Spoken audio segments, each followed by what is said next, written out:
부부관계 위에의 성관계에 대해서 이제는 법적으로 제재할 근거가 사라진 것입니다. 자, 이렇게 현대인들은 창조적 힘을 가진 이 성을 부부관계가 아닌 다른 관계에서도 사용하는 것을 죄라고 하지를 않고요. 오히려 어떤 외도의 경험을 아주 특별하고도 짜릿한 경험, 무용담으로 자랑을 하기도 합니다. 모 학자의 표현은 현대는 성혁명의 시대요, 이혼의 혁명의 시대다 라고 했습니다. 자, 이렇게 이 쾌락을 사랑하기를 하나님보다 더 사랑하는 이 말세 시대에 우리의 이 성도는 결혼과 이 성에 대한 계시의 말씀에 근거를 해서 이 삶의 우리 계시에 대해 이 계시 진리의 말씀에 삶의 일관성이 우리들에게 요구가 됩니다. 왜입니까? 성도는 빛이요, 이 또 소금이요, 이 정체성에 따른 이 소금이기 때문에 짠맛이 나는 존재론적인 삶이 성도에게 나타나기 때문입니다. 결혼과 성에 대한 주님의 이 철저한 말씀 앞에 지금 우리가 서 있습니다. 마태복음 5장 27, 28절 읽습니다. 가늠하지 말라 했다는 것은 너희가 들었으므로 나는 너희에게 너희 눈을 보는 자를 보는 자마다 마음에 이미 가늠하였느니라. 자, 이 시각 중심적인 이 남성은 아름다운 사물에 먼저 눈이 갑니다. 그리고 하나님께서 지으신 최고의 아름다움이라고 할 만한 여성의 외적 아름다움에 남성은 본능적으로 눈이 먼저 가게 됩니다. 여기서 더 나아가게 되면 어떻게 됩니까? 마음속에 성욕이라고 하는 내적인 힘과 내적인 지향 의도를 지속적으로 마음속에 품기까지도 합니다. 자, 과거 4세기의 교부였었던 어거스틴은 이러한 이 사람의 성욕을 원죄에서 나온 죄의 결과라고 성욕을 이렇게 표현을 했습니다. 그래서 어거스틴은 아이를 생산하는 목적 위에는 부부관계를 죄악이다 라고까지 이렇게 했었습니다. 그래서 이런 전통에 따라서 약 500년경에 교회에 한 참회 규정집이 있었는데요. 지금까지 그 규정집이 남아있는데 이 규정집 내용을 보면 부부관계를 인정하면서도 그 안에는 육체의 쾌락이라고 하는 것이 있기 때문에 그것은 죄이기 때문에 교회의 어떤 규정 안에서만 부부관계가 허용된다, 아니면 죄를 지는 것이다, 아니면 뭘 해야 된다 라고 하는 참회 규정집의 내용이 남아 있습니다. 자, 이렇게 이 규정집의 이 제약으로 인해서 중세시대 약 500년 기원 후 500년 그 이후 이 선조들의 부부관계는 일주일에 한 번도 허용이 되지 한 번 정도 허용이 되었다 그럽니다. 하지만 이 계시의 말씀의 더 본질적인 해석으로 발전을 계속하게 되지요. 그래서 이 1500년경에 종교개혁자였었던 이 루터와 칼빈에 의해서 성욕은 하나님께서 인간에게 부여하신 힘이다 라고 이렇게 더 본질적인 해석을 했습니다. 또 하나님께서 인간에게 성욕을 주셨을 때는 인간에게 뜻하신 목적도 주셨고, 다만 성욕의 지향과 성욕을 것을 해소하는 그 대상은 하나님께서 맺어주신 이 부부라고 하는 관계 안에서만 허용된다. 이것이 성이라고 하는 성은 배타적 축복이, 다른 어떤 그 사람이 끼어들 수 없는 배타적 축복이다 라고 하는 해석적인 발전을 이루었습니다. 자, 이러한 이 성이 부부라고 하는 이 배타적 관계 안에서만 허용이 되는데, 만일 남성이 다른 여성에 대해서 성적 관계를 맺으려고 하는 의도를 갖고 강한 의도와 상상을 가지고 한 여자를 갖다가 계속해서 쳐다보는 것만으로 예수님은 뭐라고 했습니까? 네가 이미 간음하였느니라 라고 하는 영원법을 우리에게 주셨습니다. 자, 이에 대한 루터의 적절한 해석 예가 있는데요. 자, 사람의 머리, 우리의 머리로 새가 지나갈 수는 있습니다. 그렇죠? 새가 지나갈 수 있습니다. 그런데 이 지나가는 새를 잡아가지고 내 머리에다 둥지를 틀고 그 새를 갖다가 잡아놓고 알을 품게 하는 것은 죄가 된다 라고 했습니다. 자, 이것이 뭡니까? 마음에서부터 욕정을 갖다가 내버리지 않고 욕정을 잡아두고 이런 어떤 내적인 어떤 모습, 이것이 이미 간음이고, 또 다른 모습은 남성이 아름다운 여성을 보고 볼 수는 있지만 그 이상 더 나아가지 않는 순간의 반응으로 나뉠 수가 있는 것입니다. 아름다운 것을 보는 것은 자연스러운 것입니다. 자, 하나님께서 이 사람을 남자와 여자로 다르게 지으신 것은 성부, 성자, 성령의 새 위격의 하나님이 한 분 하나님이십니다. 이걸 뭐라 합니까?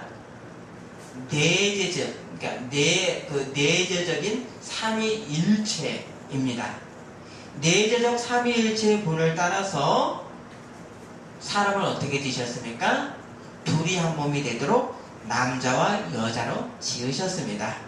곧 부부는 한 몸이지만 남자, 여자라고 하는 다른 위격, 다른 퍼스널리티를 가집니다. 이렇게 부부가 남녀의 다른 위격에서 한 몸이 되는 것이 무엇입니까? 하나님의 형상입니다. 여기에 남녀의 이성으로서의 어떤 성적 실존을 갖게 됩니다. 서로가 서로 다른 남녀가 어떻게 한 몸을 이루며 살 수 있습니까? 상호 서로 존경하고 사랑하도록 사람이 지음받았는데 그 시작을 어떻게 서로 한 몸이 되겠습니까? 이성이 서로를 원하는 성력을 통해서 한 몸이 되도록 하나님께서 지어주셨습니다. 그래서 성욕이 있고 부부의 성적 연합으로 전인적인 만남이 되는 그런 상태로서 영과 육의 사랑으로 하나가 되는 것입니다. 이것이 결국 어떻게 됩니까? 여기에서 우리가 알아가는 게 뭡니까? 삼위 하나님이 한 분 하나님의 일체 형상을 알고 담도록 하신 이 어떤 우리의 어떤 관계 속에서 삼위 하나님의 일체를 우리가 볼 수 있습니다. 그래서 그 형상이 어떻게 됩니까? 남녀가 성적인 매력을 느끼게 되고 성적으로 서로 끌림에서부터 남녀가 하나 되는 이것이 시작됩니다. 여기에서 부부는 한 몸으로서 세상에 하나님 나라를 전파하는 소명에 충성하는 동반자로서 부부가 맺어지게 됩니다. 아멘이십니까? 아멘. 그래서 이 성에 대한 이 계시의 말씀은 세 가지 진리를 명백히 하십니다. 자, 첫 번째, 사람의 성은 하나님의 선물이며 하나님께서 이를 좋게 보십니다. 그 증거가 어디 있습니까? 하나님이 여자와 남자를 다 지으셨고요. 사람 아래에 무엇을 주셨습니까? 온 피조물을 너희가 지배하라 라고 하신 후에 그 다음에 바로 이어지는 말씀이 하나님이 지으신 그 모든 것을 보시니 심히 좋았더라. 남녀가 성적으로 하나 되어서 한 몸이 되어서 세상을 다스리는 이것을 보시니 심히 좋았더라. 하나님은 성을 축복으로 주셨습니다. 자, 둘째는 사람이 타락함으로 인해서 사람에게 있는 성은 죄의 가장 위험한 위치 가운데 놓여버렸습니다. 하지만 원래 사람이 선하듯이 하나님이 주신 원래의 성도 선합니다. 그래서 이 죄 아래의 사람들에게 성은 어떻게 되었습니까? 착취하고요. 성을 착취가 어떻게 됩니까? 성폭행, 그 다음에 성적인 유린, 어떤 극단적 이기주의의 대상으로 성을 어떤 힘이 물리적 힘이 있는 사람들이 성을 이렇게 남용을 하게 됩니다. 사용하게 됩니다.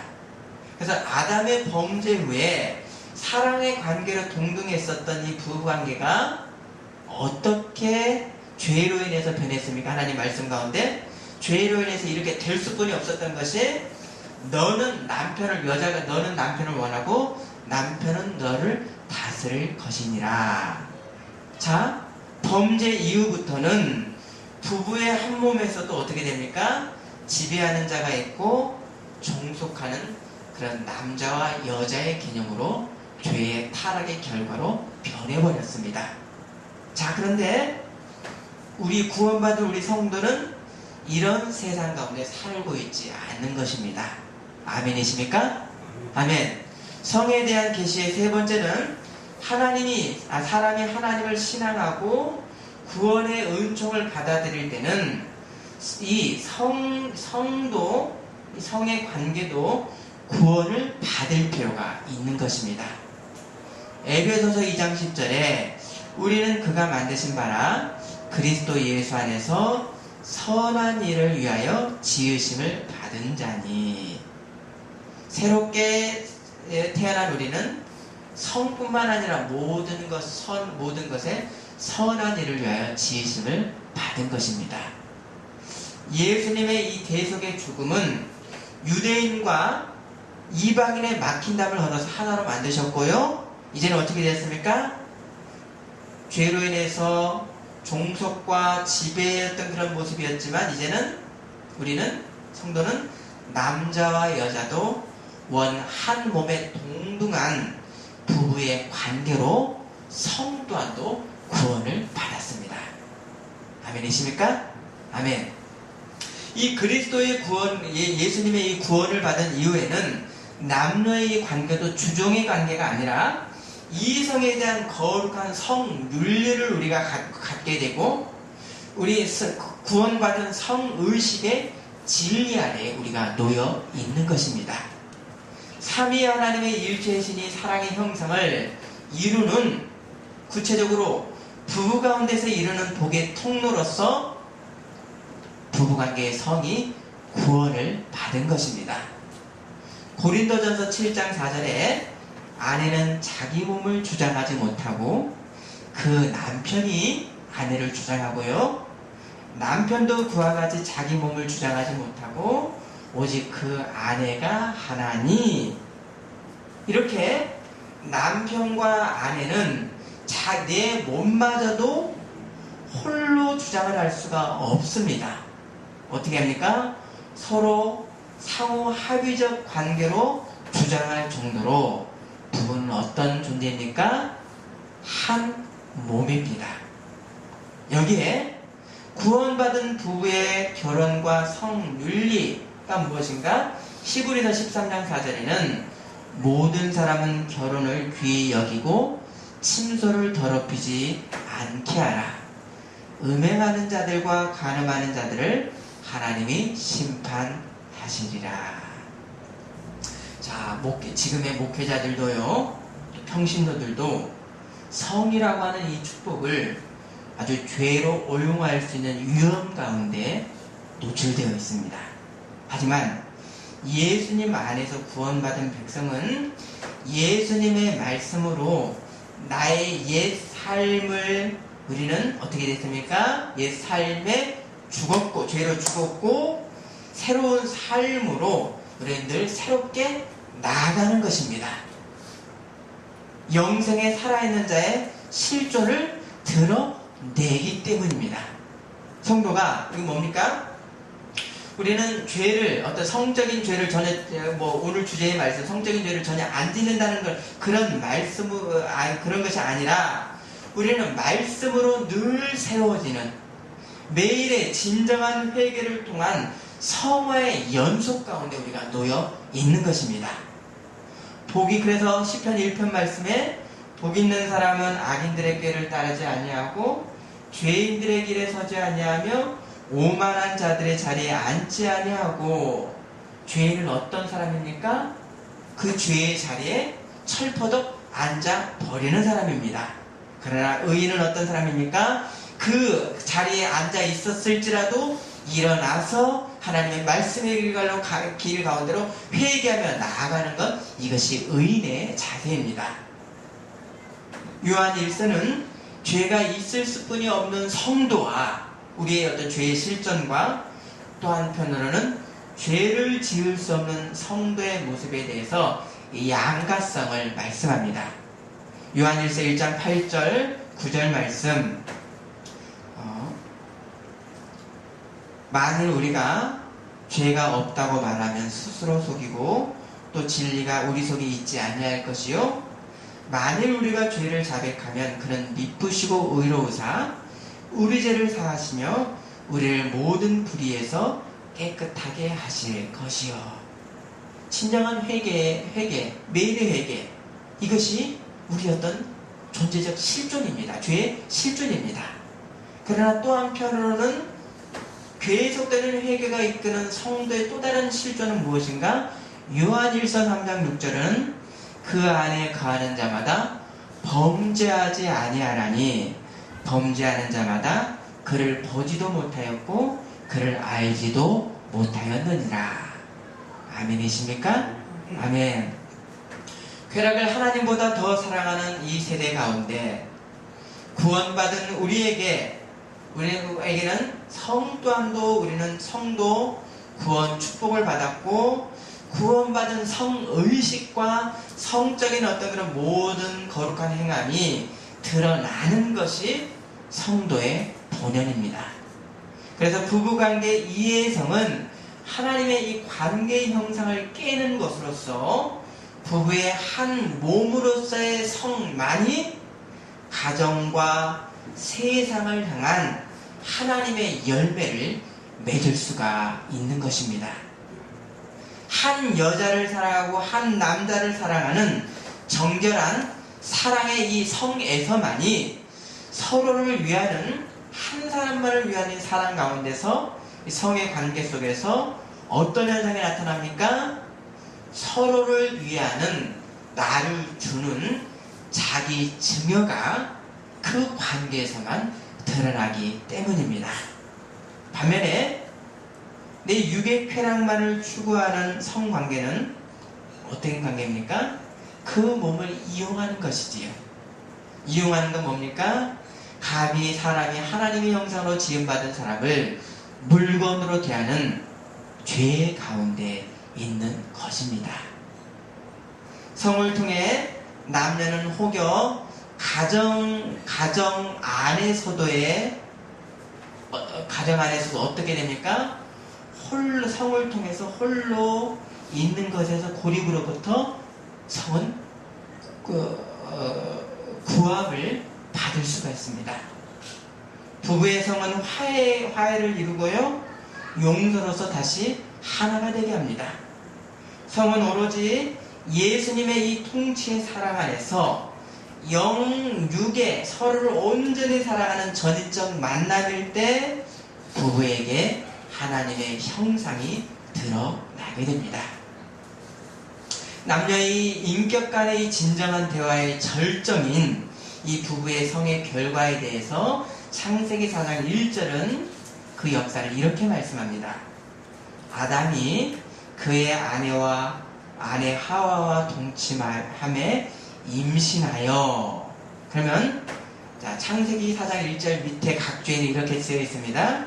아담이 그의 아내 하와를 알게 되네. 어떻게 합니까? 바로 성적인 연합으로 합니다. 가장 깊은 곳으로 합니다.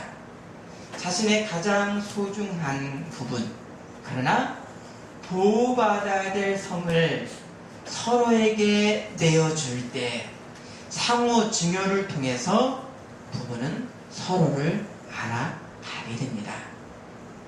고전 심리학이라고 할 수 있는 이 프로이드 심리학은 모든 것을 성욕구에 의한 그런 리비도에 따른 무의식의 그 불만이 외적으로 표출되는 것으로 사람의 심리를 기준을 했습니다. 그래서 뭔가 어떤 정신적인 질환이 있을 때 어떤 성욕구의 해소가 되지 않은 어떤 억압된 리비도가 그런 모습으로 나타난다 라고 그렇게 해석을 합니다. 자, 그래 무엇은 어떤 일부는 맞습니다. 그런데 이 고전 심리학은 뭡니까? 어떤 오류가 있습니까? 모든 어떤 사람의 문제와 원인이 성적인 욕구에 있다라고 하는 논리로서 성을 무엇으로 여기고 있습니까? 성욕구를 마치 하나님으로 여기는 그런 우상, 범성론, 모든 것이 성이다라고 하는 그런 범성론의 위험이 바로 고전 심리학인 것입니다. 자, 이러니 경험과학인 이 심리학도 지금은 더 발전을 했는데요. 성욕구는 이제는 어떻게 발전됐는가? 쾌락만이 목적이 아니라 바로 부부의 인격적 관계를 성욕구는 목적한다. 자녀를 낳아서 자녀의 관계를 목적한다 라고 하는 이 발전으로까지 지금 이어졌습니다. 자, 이렇게 경험과학인 이 성심리학도 건강한 어떤 성은 뭐라고 합니까? 부부의 관계에 성실한 사랑의 공동체 안에서만 가능하다라는 것을 밝혔습니다. 하지만 세상은 어떻습니까? 여전히 성쾌락주의가 지금 만연을 하고 있죠. 성의 우상 가운데 수조원의 1년에 수조원의 어떤 성사업 가운데 사람들이 지금 돈을 쓰고 있습니다. 어떻게 되겠습니까? 결국 사람의 영혼을 찢어가고 있고요. 사람을 죽음의 극단으로 몰고 가는 사단의 역사인 것을 누가 고발해야 됩니까? 신학자들이 고발을 해야 되고 진리로 고발을 해야 되고 저와 같은 목회자가 그것이 죽음이라는 것을 고발해야 되는 것입니다. 또한 하나님께서 허락하신 이 한 몸의 가정을 우리 성도들은 정결하며 지키기가 살아야 되는 성도의 성의식 가운데 우리 빛과 소금으로 우리 성도들이 또 살아야 되는 것입니다. 아멘. 요즘 자주 회자되는 그 주제로서 4차 산업혁명, 인공지능, 가상현실과 같은 어떤 최첨단의 어떤 이런 주제에 대해서 우리가 회자를 하고 있고 또 실제 이 기술 발전 가운데 우리가 지금 살고 있습니다. 그런데 이 최첨단의 기술에 맞서서 우리의 사람의 정신은 어떻게 되었습니까? 말도 안 되는 이 테러를 결국 예수님 없는 하나님의 이름으로 이들은 자행을 하고 있고 서로 줄이는 속임과 기만의 일들이 지금 있습니다. 또 공생과 상생의 개념이 전혀 없는 무개념의 정치인이 이 세계 최강대국이라고 하는 미국에서 인기를 끌고 있습니다. 과거에 상상도 못했던 강력 범죄들, 권력을 얻으려는 표 관리 때문에 동성연애와 동성결혼을 이것은 정상에 반할 그냥 어떤 소수의 어떤 그런 소외자들이다 라고 우리 지금 표현하고 있습니다. 정상이지만 소수이다 라고 그렇게 정치인들이 어떤 표 때문에 진리를 일부 정치인들이 왜곡을 하고 있습니다. 뭡니까? 이미 사람들의 영혼과 정신은 태화의 시대에 있다라고 하는 것을 객관적 증거들을 우리가 보고 있는 것입니다. 아멘. 이러니 예를 들어 보십시오. 이러니 정신의 이 태고의 시대에 하나님의 계시의 말씀만은 이제 성의 목적이 무엇인가? 라고 이 천주교 신학자인 이 버나드 헤이링이라고 하는 신학자는 이렇게 표현을 했습니다. 성의 본질은 육체적 차원에서나 영적 차원에서나 반드시 창조적인 면을 갖는다. 부부의 진정한 결합은 영적 가치를 조성하며 자기네만의 사랑을 타인들에게까지 넓힐 수 있도록 그들을 풍요롭게 만든다. 자, 건강한 하나님 아래서의 축복의 성은 다른 사람의 사랑으로, 창조적 사랑 성으로 이게 넓어진다는 말씀입니다. 자, 사랑이 창조적이라고 하는 것은 하나님의 창조에 사람이 참여한다는 점에서이다. 사람을 당신의 모상대로 지으신 그 사랑에 사람이 참여하도록 하나님이 성으로서 은혜를 주시는 것이다 라고 묘사했습니다. 부부가 이 성적 사랑으로 하나 되는 것은 어떻게 됩니까? 결국 무엇을 우리가 출산하게 되죠? 생명을 출산하게 되고요. 출산은 단지 육적 생명을 잇는 의미만이 아니라 하나님이 주신 이 자녀를 무엇으로 양육해야 됩니까? 하나님의 말씀, 하나님의 형상으로 양육하는 이 성에는 자녀의 교육까지 내포가 되어 있는 것입니다. 이렇게 부부 한 몸으로 참여하는 이 하나님의 사랑의 창조적 사명이 바로 부부에게 있습니다. 그래서 이 부부는 한 몸이 그 부부는 한쪽이 다른 쪽을 진정한 복으로 어떻게 해야 됩니까? 한 사람이 조금 떨어지고 한 사람이 하나님의 그 진리의 말씀 가운데 더 가까이가 있다. 어떻게 됩니까? 상향 조정을 시켜야 됩니다. 위로 끌어올려 줘야 됩니다. 같이 떨어져 버리면 안 되는 것입니다.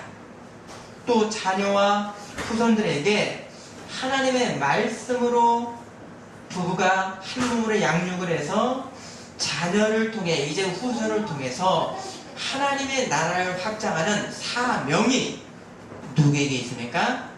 한 몸의 부부 가운데 있는 것이지요. 아멘이십니까? 아멘. 잠언 14, 26절 말씀, 여호와를 경외하는 자에게는 견고한 의뢰가 있나니 그 자녀들에게 피난처가 있으리라. 부부의 성의 축복은 이제 생명을 잇게 되어서 이 땅에 하나님의 뜻을 확장하고 실현하는 후손들로 사람들로 더 확장되는 하나님의 목적이 성에 있는 것입니다. 창세기 1장 28절, 하나님이 그들에게 복을 주시며 하나님이 그들에게 이르시되 생육하고 번성하여 땅에 충만하라. 어떻게 하나님의 이 복이 땅에 충만합니까? 하나님의 형상, 하나님의 말씀으로 후손들이 충만할 때 바로 하나님의 성을 통한 하나님의 복, 하나님의 나라가 더욱더 확장이 되는 것입니다. 그러나 노아 위에 다른 사람들은 어떻게 되었습니까? 사람이 육체로만 사는 그 죄의 모습 가운데 그들은 심판을 받는 것입니다. 아무리 이들이 번성해서도 육체의 성의 어떤 쾌락만을 이루는 육체로만 살 때는 그들은 육체이다 라고 하나님 말씀하셨습니다. 하나님은 이 구원받은 부부와 그들의 한 몸을 통해서 하나님의 백성들을 이 땅에서 번성과 충만케 하셨습니다. 부부의 성은 에로스적인 어떤 그런 육적인 어떤 사랑에만 목적이 있지가 않는 하나님의 백성을 이 땅 가운데 충만케 하시는 출산의 소명으로까지 이어지게 됩니다. 여기에 루터는 부부가 이제 연합을 해서 자녀를 양육하는 사명까지 받은 것을 선언을 했는데, 그래서 부부에게는 어떤 사명이 있는가? 자, 성을 통해서 자녀를 낳았습니다. 이 자녀에게 부부는 한 몸으로서 어떤 사명을 받았습니까? 하나님의 말씀으로 양육하는 목사가 되고 교사가 되는 직무를 받은 것입니다. 아멘이십니까? 아멘. 여기에 이 성을 통한 일치의 기쁨은 부부를 평생 동안 하나로 묶어주게 되고요, 하나로서 더 힘써서 뭐 해야 됩니까? 자녀를 하나님의 말씀으로 양육하는 사역자로 하나님께서 부르신 것입니다. 이러한 이 부부와 자녀라고 하는 이 하나님 창조의 과정에서 성은 필연적으로 부부의 관계 위에는 허용될 수 없는 백타성을 갖게 됩니다. 이러한 이 계시를 통해 이 시대에 간음이 왜 죄인가를 밝히는 진리의 기준이 되는 것입니다. 하나님이 이 땅에 허락하신 결혼과 가정은 1차적으로 어떤 관계에 기초를 둔 공동체입니까? 부부의 한 몸, 서로를 향하는 성관계의 기초를 두었습니다. 또한 남편과 아내는 가장 가까운 이웃이면서요 자신과 더불어 피를 같이 하는 한 몸입니다.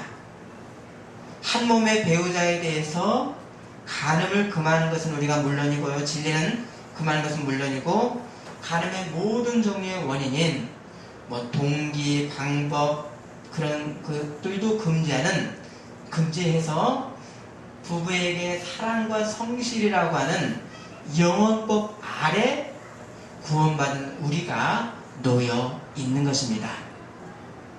우리가 혹여 어떤 행위적 간음은 없을지라도 인터넷이라든가 어떤 매스미디어를 통한 음란물에 탐욕을 한다거나 또 마음 가운데 이성을 향한 강도 높은 어떤 간음의 의지와 상상은 뭐 있다고 그랬습니까? 이미 너희가 간음한 것이다. 주님 말씀입니다. 그러면 이 계시의 말씀에 근거한 우리 개혁교회인 루터와 칼빈의 그 말씀 중심의 이 개혁교회의 성과 결혼에 대한 지금까지 연구 결과, 어떤 신학적 연구 결과를 6가지로 한번 정리를 한번 해본다면요. 첫째, 성욕은 인간의 본성에 존재하는 것이며 그 근원은 죄악에서 온 것이 아니라 하나님에게서 온 것이다. 그러므로 성욕 자체는 정죄의 대상이 될 수 없다. 둘째, 성령은 하나님께서 부여하신 힘이며 그 힘은 결혼을 통해 맺은 상대 배우자에게 사용되어야 된다. 셋째, 부부의 성생활은 하나님께서 선물로 주신 것이기 때문에 성을 통해 기쁨과 즐거움을 누리며 생육하고 번성하라고 하신 하나님 말씀의 기초에서 출산한 자녀를 하나님 말씀에 합당하게 양육하기 위해서 부부는 가정의 목사와 교사로 연합하여 한 몸이 되는 소중한 경험이 성이다. 넷째, 부부는 살과 피를 같이 하는 한 몸이며 가장 가까운 이웃이다. 그러므로 부부는 행위적 간음뿐만 아니라 모든 종류의 원인, 동기, 방법 등도 금지하여야 되며 자신의 입술과 전 육체가 배우자와의 관계에 대해서 정결하여야 된다. 만약 이런 부분들을 어긴다면 내 이웃을 내 몸과 같이 사랑하라고 하신 주님의 명령을 위반하는 것이며 자신의 배우자에 대해서 치욕을 주는 것과 같다. 다섯째, 상대 배우자가 간음죄를 짓는다면 그 잘못은 본인에게도 있지만 한 몸이며 가장 가까운 이웃인 배우자에게도 책임이 있다. 여섯째, 하나님 백성은 세상 나라에 속해 있지만 하나님 나라의 영적인 정부에도 우리는 속해 있다. 그래서 부부는 세상의 법대로 할 수 있는 권리가 있지만 동시에 사랑과 용서의 하나님이 다스리시는 나라의 백성으로서 배우자의 허물과 과실 및 연약함을 용서하고 사랑으로 감싸는 것을 원칙으로 부부의 성관계의 기초를 삼아야 된다. 하나님 나라 백성의 모든 윤리의 근간을 이루는 것이 여러분 무엇이겠습니까? 우리의 윤리의 근간이 무엇입니까? 바로 예수님의 말씀이요, 성령의 조명으로 인해서 예수님을 알고 예수님을 아는 것이 곧 하나님을 알아가는 것, 이것이 우리의 윤리의 근간입니다. 에베소서 4장 13, 15절, 우리가 다 하나님의 아들을 믿는 것과 아는 일에 하나가 되어 온전한 사람을 이루어 그리스도의 장성한 분량이 충만한 때까지 이르리니 오직 사랑 안에서 참된 것을 하여 범사에 그에게까지 자랄지라. 그는 머리니 곧 그리스도라. 자, 성자 예수님은 이 세상 이 죄인들을 사랑하시는 성부 하나님의 사랑과 이 세상을 향한 하나님의 이 계획에 성도인 우리들을 참여시켜 주셨습니다. 아멘. 그래서 성도는 이 땅의 삶에서 우리의 어떤 이 주어진 제한된 이 인생의 시간 가운데서 어떤 자세로 너희들이 살아야 될, 우리가 살아야 될 것을 어떻게 말씀하셨습니까? 너희는 너희 십자가를 지고 나를 따르라고 하셨습니다. 바로 예수님의 말씀은 우리 구원받은 이 사람다운 것이 어떤 것인 것이다, 어떤 존재적으로 어떤 모습이다라는 것을 우리들에게 이것이다 라고 기준을 세워주시고 증거해 주신 말씀인 것입니다. 아멘. 우리는 그래서 모든 자리에서 예수님의 이 말씀을 따르는, 예수님의 십자가를 따르는 영원법 아래 우리가 살고 있는 것이고, 특히나 오늘 주제인 이 성이라고 하는 이것에 대해서는 마음으로라도 내가 강력한 상상과 의도로 간음을 계획하고 보는 눈에서부터 이미 간음을 한 것이다 라고 주님은 말씀하십니다. 그래서 주님은 어떻게 말씀하셨습니까? 죄를 짓게 한 너의 오른 눈을 어떻게 하라고 하셨죠? 떼어내어라. 죄를 짓게 한 너의 한쪽 손을 어떻게 하라? 찍어내라. 실제로 죄를 짓게 한 그 실제 부위를 우리 교부 중에, 사세기 교부 중에 한 분은 실제로 그 상상으로 죄를 짓게 하는 그 어떤 자신의 어떤 그런 생식기를 이렇게 거세를 하고 어떤 목기를 했던 그런 분도 있습니다. 근데 그런 어떤 실제 어떤 죄를 짓는 그 부분을 잘라내라고 하는 말씀이기보다는 죄를 실제로 지은 손과 눈보다 어떤 일정 부위보다 더 근원적인 죄의 좌소는 어디입니까? 죄가 거하는 자소가 어디입니까? 바로 어디서부터죠? 마음에서부터입니다. 곧 마음에서부터 강한 간음의 의지로 여자를 쳐다보는 것에서부터는 어떤 상황이, 어떤 실제 상황입니까? 자세입니까? 상황만 주어지면 이미 몸이 간음할 태세를 갖춘 간음의 죄의 상태이고, 그래서 너희는 찍어내어버리라. 죄의 근원을 잘라내라.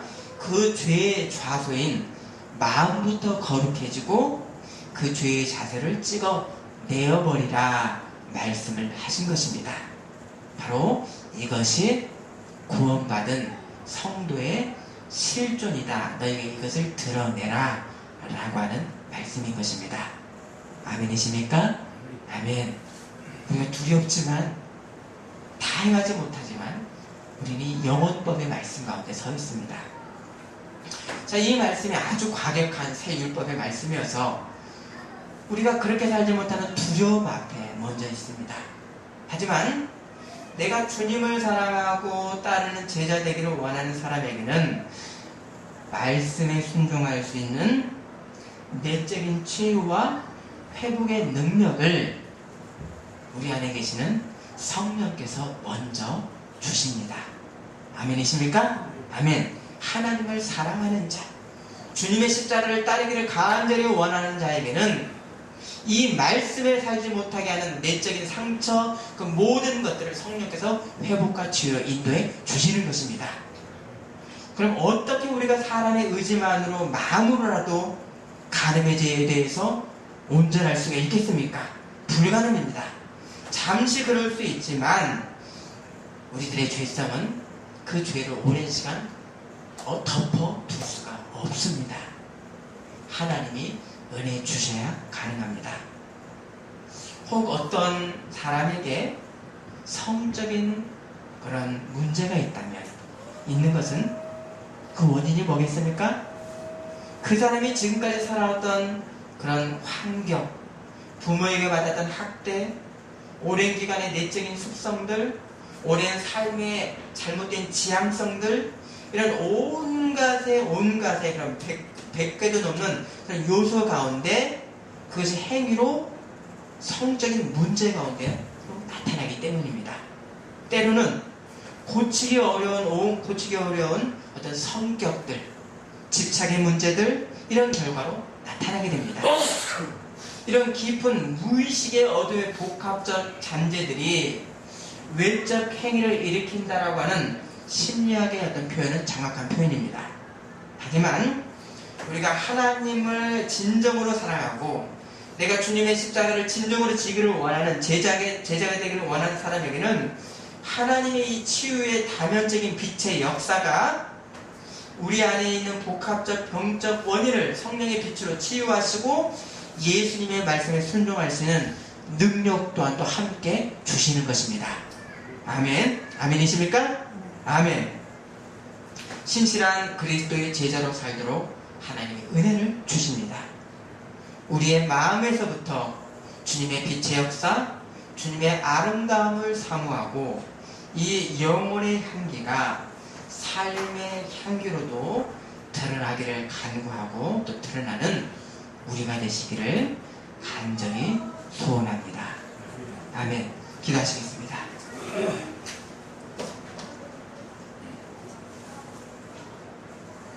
하나님, 죄의 근원적 자소인 마음에서부터라도 간음을 향한 지속적인 의도를 갖는 것 이미 죄라고 하셨습니다. 하나님, 우리의 마음의 좌소에서부터 그리스도의 아름다움, 예수님의 십자가를 온전히 쫓는 그리스도의 향기가 드러나는 우리가 되게 하여 주옵소서. 부부간의 아름다운 성윤리 또한 우리의 모든 삶 가운데 하나님 이 아름다움이 나타나는 우리의 구체적 모습으로 인도하여 주시옵소서. 무엇보다도 하나님을 먼저 사랑하고 주님의 제자 되기를 간절히 원하는 이런 지복에 하나님이 마음이 우리 가운데 충만할 수 있도록 인도하여 주시옵소서. 예수님의 이름으로 기도드립니다. 아멘. 일어나셔서